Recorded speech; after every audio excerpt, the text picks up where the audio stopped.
Shall we just get straight into this one? Let's go.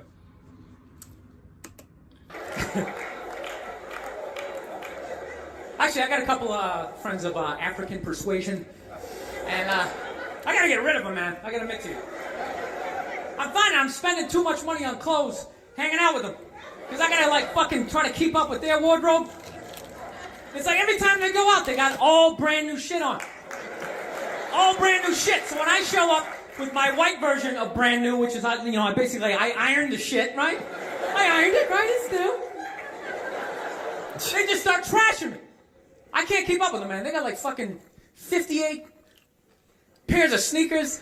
58 is You crazy. notice that shit? Like every color fucking Timberland. And I don't give a shit what fucked up color their shirt is. They got a pair of shoes to match it and a hat. It's like a rule or something. They're the worst. Even when you wear some new shit, there's like some sort of rule that you gotta like space out the amount of time within which like that you wear it. Because God forbid you wear the same shirt within a 10-day period, one of them's gonna notice. All of a sudden just look at you funny like, this motherfucker's got the same shit he had on last Tuesday. And then the whole car's like, oh shit! Then everybody just starts making fun of your fucking clothes. First they do the math, like what was that, 5 days ago? 5 days, this motherfucker got 5 shirts! He got 5 shirts! They start breaking it down. Yo, his first shirt be saying Monday, next shit be saying Tuesday. Yo, on the weekend, he ain't be wearing no shirt.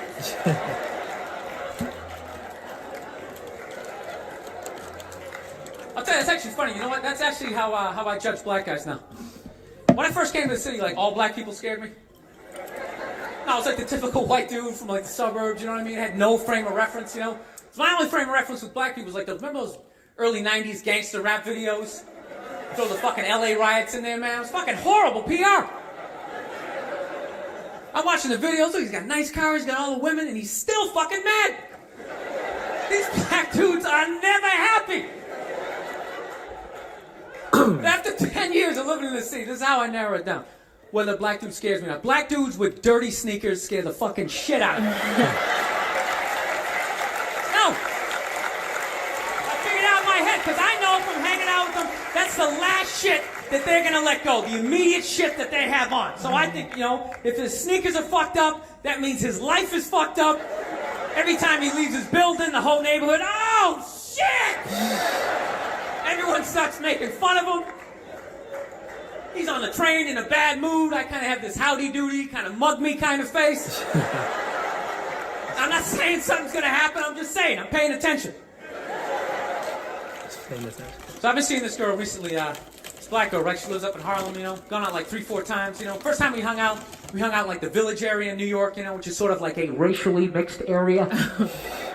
So shit was cool, you know what I mean? Second time we hung out was more like Midtown, you know. Then the third time, she called me at like 3:30 in the morning, and she wanted me to come up to her apartment, right?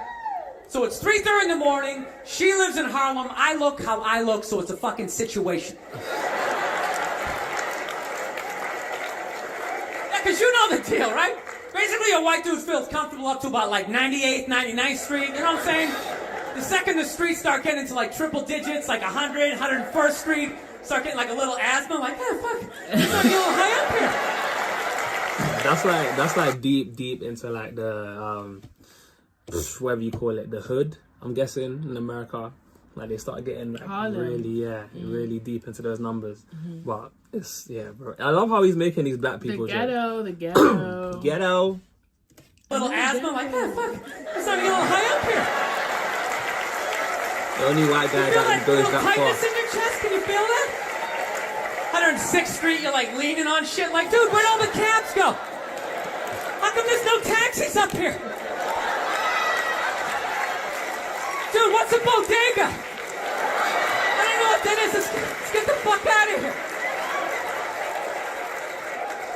So I'm praying to God she's gonna tell me to take the subway, get off at like 105th Street, 103rd, you know, which is like the first stop in Harlem where I can still look over my shoulder and see like all the white people like disappearing over the horizon, you know? And she goes, no, man, you want to get on the Uptown 2-3 train, you want to get off at 125th Street. I'm like, God, fuck, 125th Street. Jesus Christ, that's like right in the middle of everything. I'm going to be me surrounded on all four sides. I can't fucking do this. So, at this point, I'm really trying to hide like the bitchy tone that's starting to creep into my voice, you know? And I'm trying to ask for really specific directions for when I get up there, because I want to know exactly where I'm going. So she starts naming the streets I have to go down, and every other street up there is named after like a black leader, you know? She's like, make a left on Adam Clayton, take a right on Frederick Douglass. I'm like, ah, fuck Adam Clayton. Yo, dude, go on the internet, look up Adam Clayton. Did he kill a bunch of white people during the slave revolt? No way. Dude, I ain't going up there till I know what Adam Clayton did. Fuck this shit. So at this point, I'm really having a battle with myself. Because I'm thinking I can't do this, right? I'm like, I can't do this, but my dick's going, no, come on, man, we can do this, all right? Just relax. Pull yourselves together and get on the goddamn train, right? So as always, I listen to my dick. Oh yeah, I get on the train. By the time I get up there, it's like 5 or 4 in the morning, right? I'm staying on like Malcolm X and like Danny Glover or some shit, right? I don't even know where the hell I'm at. Nelson Mandela. But I see the street I want to go up. I want to go up St. Nick. I can literally see her apartment building. But there's like 5 or 6 black dudes standing right on the corner, right where I want to walk by. So I'm like, fuck! I thought I was on like some reality show at that point, like some sort of like white guy survivor. It was ridiculous.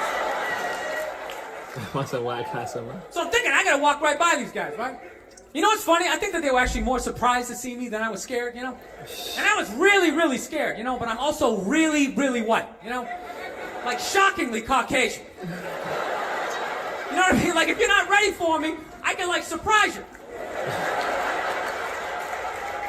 No, especially if you live up there. You've probably seen a white person for hours, possibly days. So when I show up, it's almost like magical. Like a leprechaun came out of nowhere, you know? I felt like I should have had like a little pot of gold, like a rainbow behind me. Top of the morning to you, like it. Kind of dance my way past them. He's probably a bit Irish. He's got Irish in him probably. But it's been going all right, you know? Once I get in her apartment, I'm fine, you know? I relax, sit down, you know, watch a hip-hop countdown. Pretend like I know the groups, you know what I mean? Don't listen to it. It's just getting there that's a fucking pain in the ass. Yeah. Hip hop countdown. Yeah. He's like, he listens to hip hop. Like, you know, he probably listens to classical music. Bill Burr is down with the Browns. For sure. Down with the Browns. Yeah, but he's like, down with the dark Browns. More dark Browns, yeah. He's down with the dark Browns. But you know what I mean. And he's down with the Blacks. That's what. Anyways. He's down with the light Browns as well.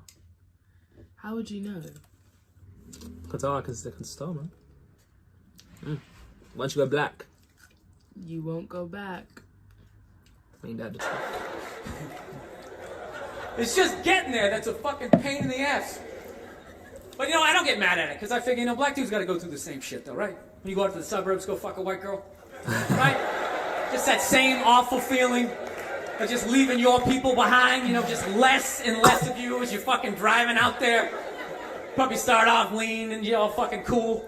20 minutes in, you're driving like 10 and 2. The radio's off, like, dude, I don't like this shit. I don't like this shit at all. There's too much grass, I don't see any rims. This is fucked up. None of the windows are tinted. I can clearly see white people in every car. This is fucked up. Listen, you guys were awesome. Thank you so much for coming out. That was a good joke, man. God bless you. Thank That was you a very great much. joke. Standing ovation. All right, man. Take.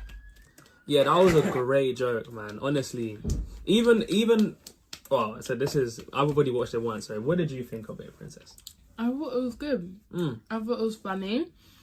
Very relatable how black people always have a different outfit on whenever you see. Like me, I don't like to repeat outfits, so I will be changing outfits every day. I have a different outfit, and if I'm gonna wear the same outfit, it needs to be at least 2 or 3 weeks to pass before I can wear the same outfit.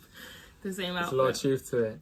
And then him going on a date with a black girl in the deep part of Harlem. That I can't relate to, but I can believe it to be true. Yeah. And then he said if it was the other way around, with a black guy going to a white neighborhood, or a black girl going to a white neighborhood. Guy.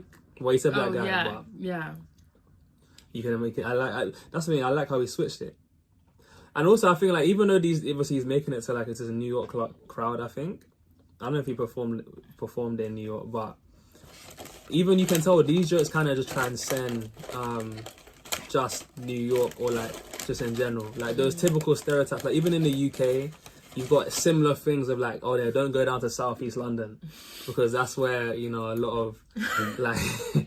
Like I can see Bill Burr, right? I can see Bill Burr making that same joke, but UK version. It's like don't go to Southeast London or Peckham or these Croydon, where there's a lot of like, there's a lot of minorities, a lot of black people especially, and it's this very similar kind of it's ghetto. Yeah. So ghetto. Like you can even though we're not from there, these jokes like you can. There's a lot of truth to it that comes to the UK as well. But I'd love to like a UK edition of it or whatever. Maybe someone's already made it. But yeah, solid joke from Bill, man. Solid joke. Right, and he's really good at doing these black people jokes as well. Like I don't really see many. I told comedians. you, it's because he's down with the Browns. Because I feel like if there was another comedian trying to make these jokes, they'll be looking at you funny, man. It wouldn't land. It wouldn't. They don't do it like Bill. Right, but yeah, man. Good joke. Good set. He's passed. He passed the test. What test? Invited to the cookout. Yeah. He's invited. Well, 2 black people giving Bill Burr his qualifications. He can now say the N-word. Not quite. Not quite. Not there yet. But guys, hope you guys enjoyed this reaction. Shout out to Bill Burr. Links will be in the description of Black Friends Clothes in Harlem. And let us know what other comedians you guys want to check out. And also, subscribe. Subscribe. Go